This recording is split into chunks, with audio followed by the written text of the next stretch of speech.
Hi, I'm Barbara Dunn, an attorney that represents groups in connection with their meetings, travel, and hospitality contracts.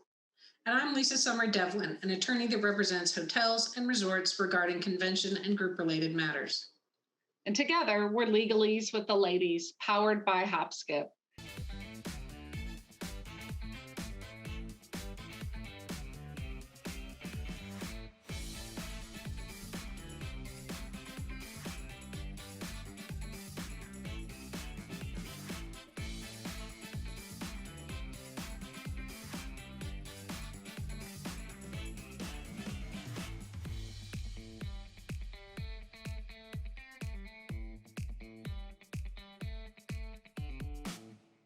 Thanks so much for joining us today.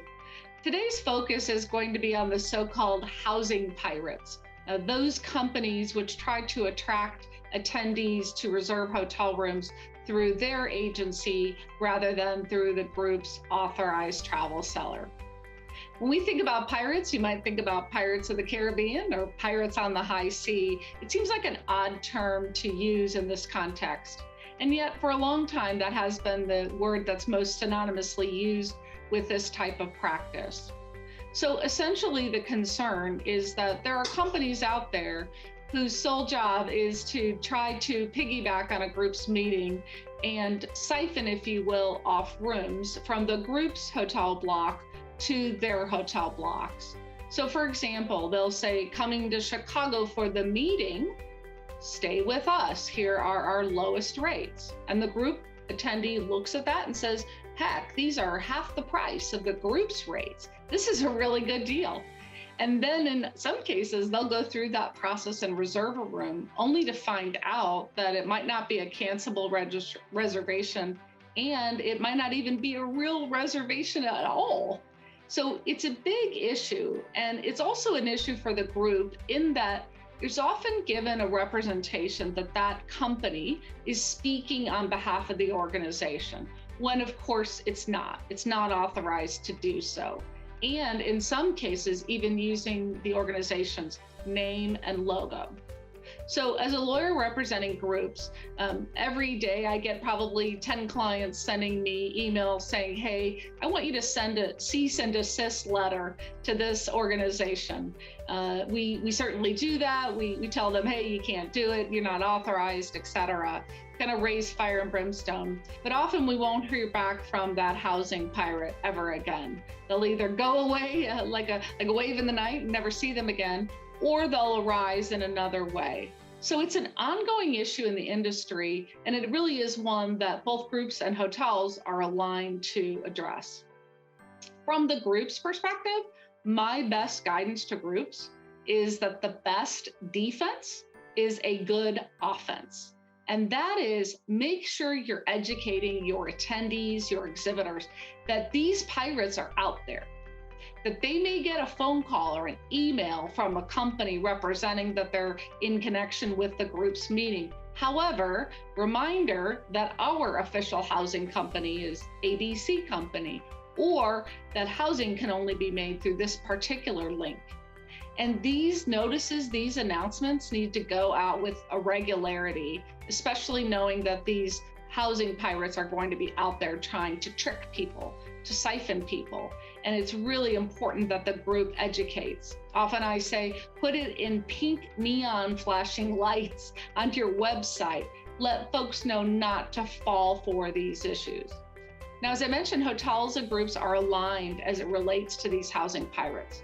So groups can consider including language in hotel contracts that speaks to a bit of a cooperative effort on behalf of the group and the hotel, that if one or the other becomes aware that a housing pirate has acquired rooms in the hotel and is reselling them, that the group and hotel will work together to combat that. Because a cease and desist letter can come not only from the group, but it can also come from the hotels. And the hospitality community in general is very aligned as well in making sure that there are credible sources and to combat these so-called housing pirates. And Lisa, I know from the group's perspective, again, this is a daily undertaking. And I know as well, I'm sure from the hotel's perspective, that hotels also find it difficult to juggle what comes in as a complaint from a group and how it might interface with its reservations. You're right, Barbara. Hotels and groups are aligned on this.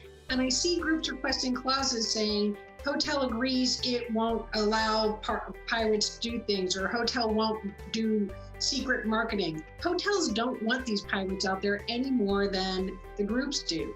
The hotels aren't in a position to stop it, but they will try. So what you need to understand is that two kinds of things happen here. First of all, the hotel may sell a certain allotment of rooms to wholesalers, and then those wholesalers resell the room to yet another wholesale company. That's the pirate. So this is an organization that the hotel has no knowledge of and no relationship with.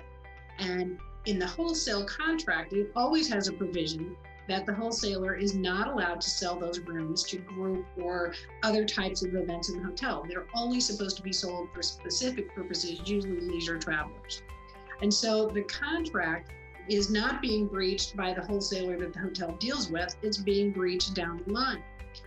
If this comes up and you contact your hotel partner and say, hey, somebody's contacting our attendees and claiming that they have rooms, the hotel will always work with you to send, as Barbara said, that cease and desist letter. They don't want this to happen either.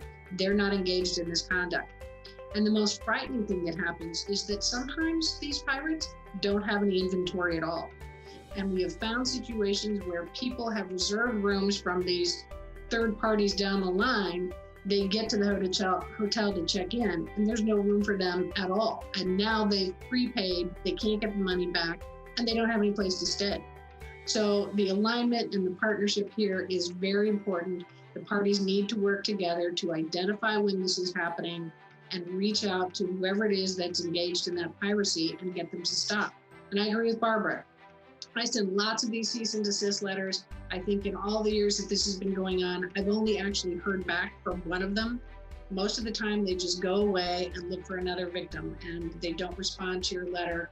But usually, it just takes care of itself. So you just have to be on top of it. You need to educate your attendees where they're supposed to be making their reservations. You know, if a deal is too good to be true, it probably is.